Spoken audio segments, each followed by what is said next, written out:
ठरलं तर मग या मालिकेचा आजचा एपिसोड खूप जबरदस्त आहे बरं का. म्हणजे बऱ्याच गोष्टी त्यांनी दाखवलेल्या आहेत, थोडं खेचलेलं आहे, पण तरी देखील आपण स्टेप बाय स्टेप सगळ्या गोष्टी पाहूया. अशा डेली मालिकेचे अपडेट जर तुम्हाला जाणून घ्यायला आवडत असतील तर आपल्या चॅनलला जरूर सबस्क्राईब करा. आता सुरुवातीला आपण पाहत असतो की सायली घरी आलेली असते. प्रतिमा त्याला ती नेहत असते. प्रतिमा त्याकडे एकटक पाहत असते आणि तिला सर्व गोष्टी आठवत असतात. प्रतिमा त्या जेव्हा तिला मंदिरात भेटल्या होत्या ते क्षण आठवलेला असतो. त्यांना भेटल्यानंतर तिला जे काही वाटलेलं असतं ते सर्व आठवत असतं. त्यांना घरी घेऊन आलेला क्षण आठवत असतो. आता त्यांच्याकडे पाहत असते, त्यांच्या गालावर हात ठेवून त्यांना न्याहत असते आणि त्यांना घट्ट अशी मिठी मारत असते. प्रतिमा त्याला तर अजिबातच काही कळत नसतं, नेमकं हे चाललंय तरी काय. प्रतिमा त्या तिला विचारत असतात, काय झालं बाळा, सांग ना. असं म्हटल्याबरोबर आता सायली मात्र एक शब्दही बोलत नाही. इकडे सायली स्वतःच्याच मनात विचार करत असते, तुम्ही माझ्या खरंच आई आहात का प्रतिमा त्या? मी खरंच तुमची तन्वी आहे का? असंही ते स्वतःच्याच मनाशी म्हणत असते.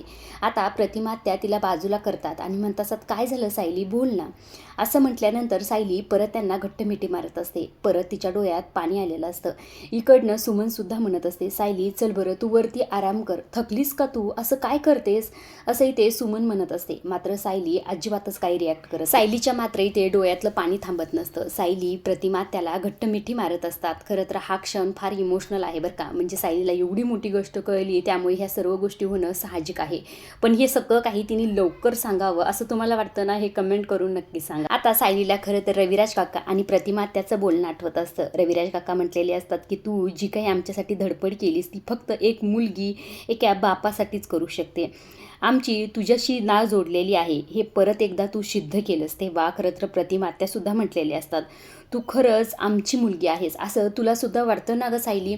असंही ते प्रतिमात्याचे शब्दही ते सायलीला आठवत असतात. तिच्या डोळ्यात परत पाणी आलेलं असतं. पण ह्या सर्व गोष्टीमुळे, ह्या सर्व टेन्शनमुळे खरं सायलीलाही ते गरगरल्यासारखं होत असतं. प्रतिमात्या म्हणत असतात, काय झालं बाळा, बोल ना माझ्याशी, काही झालंय का तुला, सांग ना मला, सांग ना, असं म्हणत असतात. मात्र सायली ते चक्कर येऊन खाली पडलेली असते. आता प्रतिमा आत्या आणि त्याचबरोबर सुमनची अवस्था तर बेकार झालेली असते. प्रतिमा आत्या गडबडते, सुमनला म्हणतात एक ग्लास पाणी घेऊन ये. आता सुमन धावतच जाते आणि पाणी घेऊन येते. तिच्या चेहऱ्यावर शिंपडत असते. मात्र इथे सायलीला आणखी सुद्धा जाग आलेली नसते.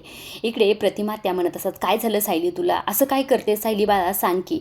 आता प्रतिमा आत्याला टेन्शन येणं साहजिक आहे, कारण की सायली प्रेग्नेंट आहे आणि सायलीला काय झालं असेल याच विचारात दोघीही ते गुंतलेले. आता इकडे प्रतिमा आत्या म्हणत असतात, सुमन घे बरं, आपण हिला बेडरूममध्ये घेऊन जाऊया. असं म्हणून आता सुमन आणि त्याचबरोबर प्रतिमा आत्या सायलीला बेडरूममध्ये घेऊन जातात.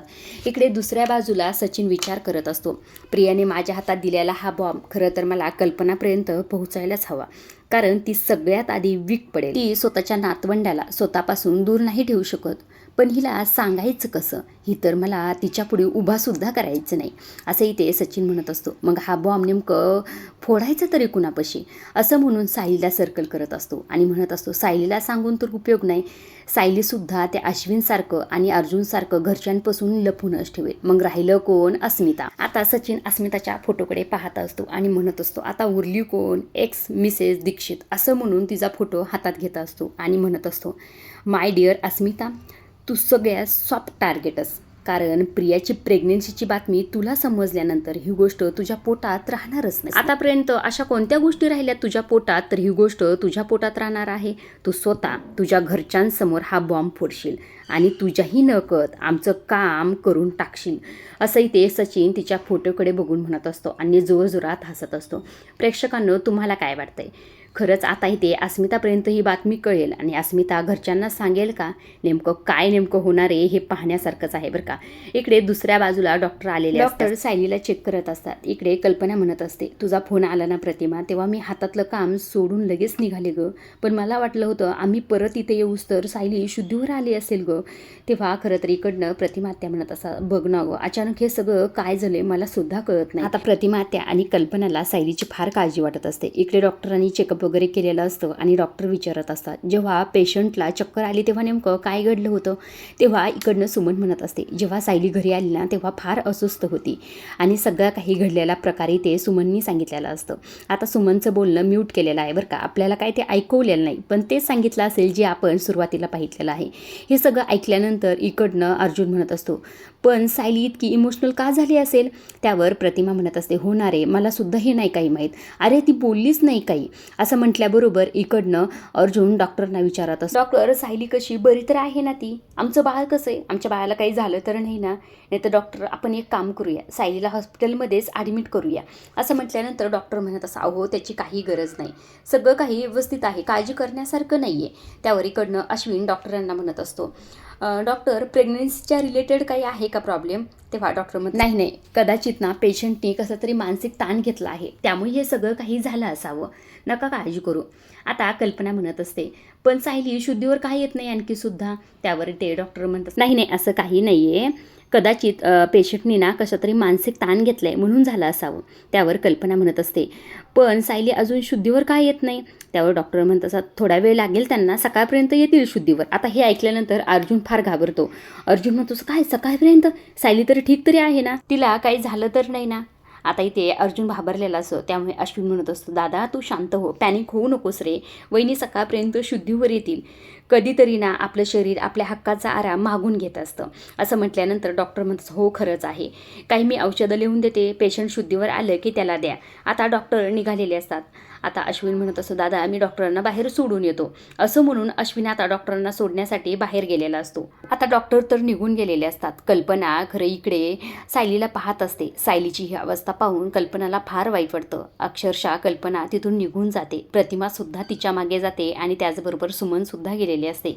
इकडे अर्जुन मात्र इथे सायलीच्या उशाशीच बसलेला असतो, तिचा हात हातात धरून. इकडे दुसऱ्या बाजूला चैतन्य आणि अस्मिताचा सीन दाखवलेला आहे. इकडे अस्मिता चैतन्यला म्हणत असते, मी त्या जॉबसाठी परफेक्टली क्वालिफाईड होते, माझा इंटरव्ह्यूसुद्धा खूप छान झाला, पण त्या माणसाने मला स्पष्ट सांगितलं की जर माझ्या बाळाची जिम्मेदारी जर माझ्यावर नसती तर हा जॉब मला नक्की मिळाला असता. याला काय अर्थ आहे चैतन्य? असं म्हटल्यानंतर चैतन्य म्हणत, याला काही अर्थ नाही, मला माहिती आहे अस्मिता, पण आता प्रत्येकजण स्वतःचा विचार करतो, तसाच विचार नोकरी देण्याआधी ह्या कंपनीने केला, त्यात काहीही वेगळं नाही आहे.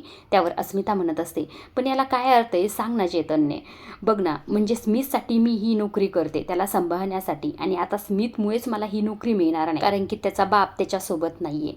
आता त्याचा बाप त्याला वाऱ्यावर सोडून गेला, यात आमच्या दोघांची काय चूक आहे? असंही ते अस्मिता चिडचिड करत म्हणत असते. तेव्हा चैतन्य म्हणत असतो, अस्मिता ताई, तू या नोकरीमुळे टेन्शनमध्ये आलीस ना म्हणून असं होते, नको काळजी करू, तू शांत हो बरं, असंही ते चैतन्य म्हणत असतो. आता इकडे दुसऱ्या बाजूला दाखवण्यात आलेला, आता कल्पना, प्रताप आणि सुमन सुद्धा आलेले असतात बरं का सायलीकडे. इकडे मात्र अर्जुन फार इमोशनल झालेला असतो. अर्जुन इथे सायलीच्या केसावरून हात फिरवत असतो, तिचा हात हातात धरत असतो आणि रडत असतो आणि तिच्याशी बोलत असतो. म्हणत असतो, बायको आज मी तुझे फोन उचलले नाही त्यामुळे माझ्यावर एवढी चिडलेस का तू? बायको उठ ना, सॉरी ना, चुकलं माझं, हवं तर माझ्यावर रागव, चिड, पण असं गप्प बसू नको ना बायको, बोल ना माझ्याशी काहीतरी, असं म्हणून रडायला लागलेला असतो.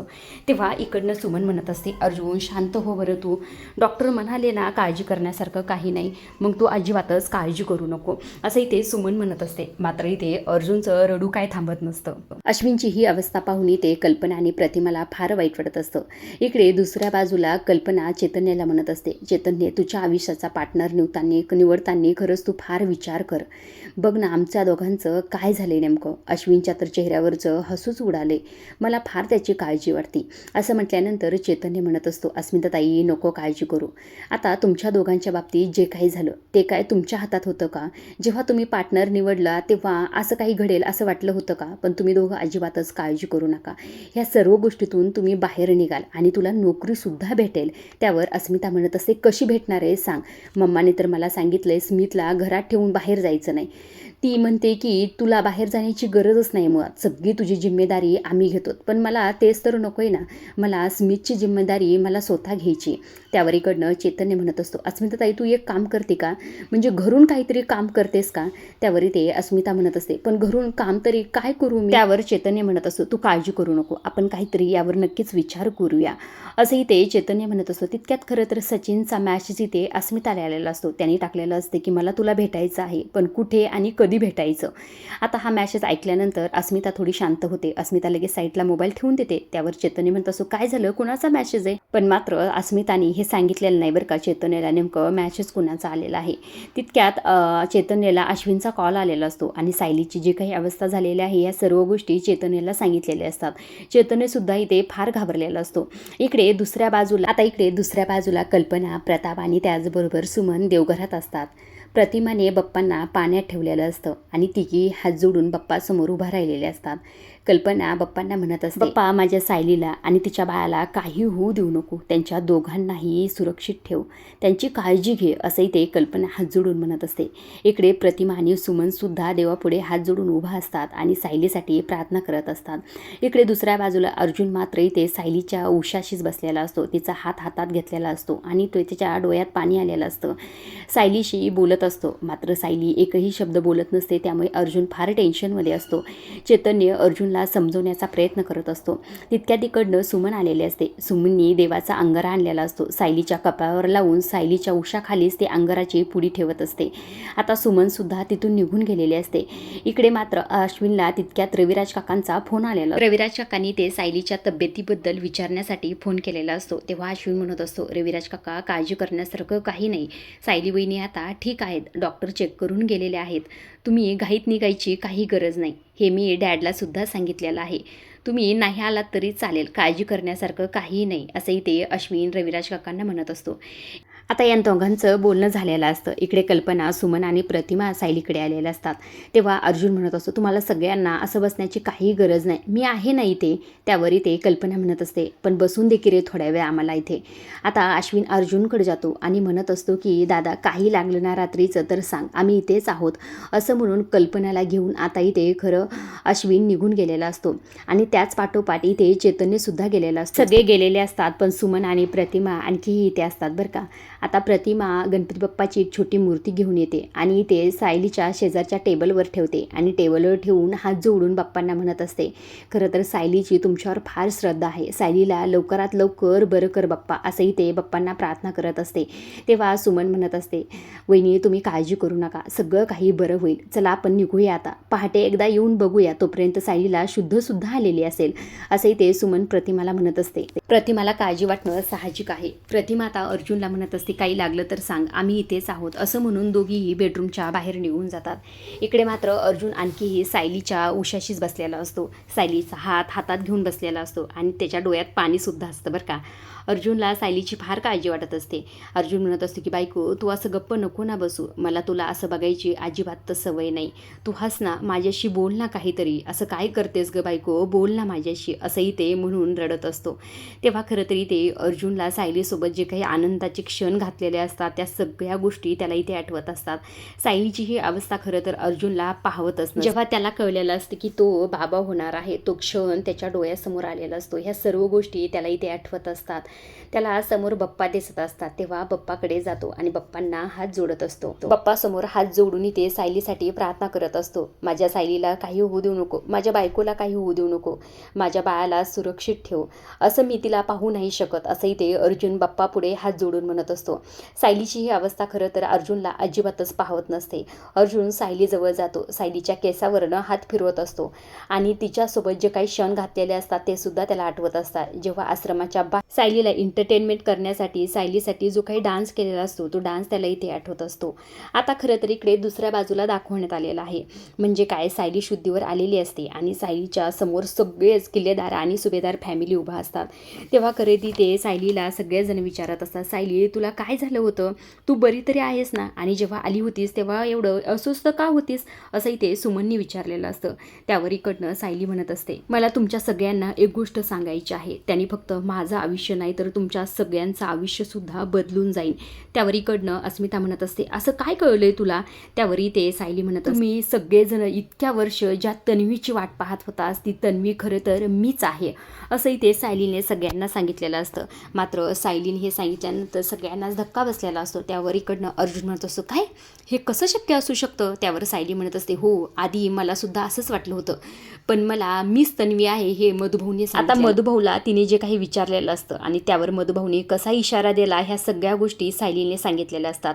आता सायलीने हे सगळं काही सांगितल्यानंतर घरच्यांना शॉक बसलेला असतो. सायली म्हणत असते, काय झालं, तुम्ही असे गप्प का, बोला ना काहीतरी. त्यावर इकडनं रविराज काका म्हणत असतात, बस कर सायली, तू आमच्या भावनांशी अशी खेळशील असं आम्हाला कधीच वाटलं नव्हतं. त्यावर इकडनं प्रतिमा आत्यासुद्धा म्हणत असतात, हो सायली, अगं तन्वीच्या बाबतीत असं काही बोलशील नव्हतं वाटलं ग, तुझ्याकडनं अशी अपेक्षाच नव्हती आमची, असंही ते प्रतिमा आत्या म्हणत असतात. सायलीला मात्र हे सगळं काही ऐकून नवल वाटलेलं असतं. आता खरं तर हे सगळं काही सायलीचं स्वप्न असावं. तुम्हाला काय वाटतं हे कमेंट करून नक्की सांगा. आता पुढच्या भागात आपण पाहत असतो की सायली मंदिरात गेलेली असते. ती फार अस्वस्थ असते. ती घंटा वाजत असते. तितक्यात खरं तर तिथे अर्जुन आलेला असतो. अर्जुन आल्यानंतर सायली त्याला म्हणत असते, अहो मी खरं तर इथे तन्वी आहे. असं म्हटल्यानंतर अर्जुन म्हणतो, हे सगळं काही कसं शक्य आहे? बायको काय बोलतीस तू? त्यावर सायली म्हणत असते, हो हे सगळं काही शक्य आहे. अहो जेव्हापासून मी तन्वी असण्याचं नाटक करते तेव्हापासून मला हे सगळे भास होतात. मला तन्वी दिसते, एक लहान मुलगी दिसत होती आणि तन्वीचा आवाजसुद्धा मला माझाच आवाज वाटतोय. लहानपणी तन्वीने काढलेलं चित्र मी सुद्धा माझ्या लहानपणी काढले आणि मधुभाऊने सुद्धा मला सांगितले की मी तन्वी आहे. हे ऐकल्यानंतर अर्जुनला सुद्धा धक्का बसतो, पण मात्र सायलीच्या बोलण्यावर ते अर्जुननी विश्वास ठेवलेला असतो आणि अर्जुननी तिला जवळ घेतलेलं असतं. आता हे सगळं काही कितपत खरं आहे हे तर आपल्याला पुढच्या भागातच कळेल बरं का. आजच्या पुरतं एवढंच. अशा डेली मालिकेचे अपडेट जर तुम्हाला जाणून घ्यायला आवडत असतील तर आपल्या चॅनलला जरूर सबस्क्राईब करा आणि तोपर्यंत पाहत राहा. ठरलं तर मग धन्यवाद.